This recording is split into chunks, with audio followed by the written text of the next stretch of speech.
Good morning বন্ধুরা, আজকে আরেকটা ভিডিও নিয়ে আসলাম তোমাদের মাঝে। এই যে তিনটা হাঁস দেখতে পাচ্ছ, এই তিনটার মধ্যে কোনটা হাঁস তোমরা একটু বলে দিও। আর এই যে মুরগিগুলো দেখছো, ওদেরকে প্রচুর খাওয়াই কিন্তু ওরা ডিম দেয় না। এই যে দেখতো কবুতরটা কুচে বসে আছে ডিম নিয়ে। আর এই মুরগিগুলোকে অনেক অনেক খাওয়াই, মানে ওরা ডিম দেয় না। ওদেরকে মাসে 750 টাকার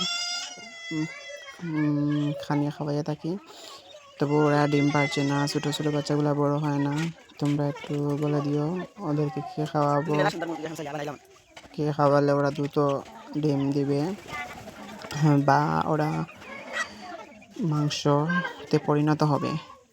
যেমনই হোক, যে কোনো এক প্রকার লাভ হলেই হবে। দেখো, তুমি যদি ওদেরকে খানি খাওয়া ওরা কোনো লাভ দেয় না, তাহলে কি ভালো লাগে না। সব জিনিসে একটা লাভ বা লোকসান আছে। আমার এখানে লাভের মুখে দেখি না, লোকসান।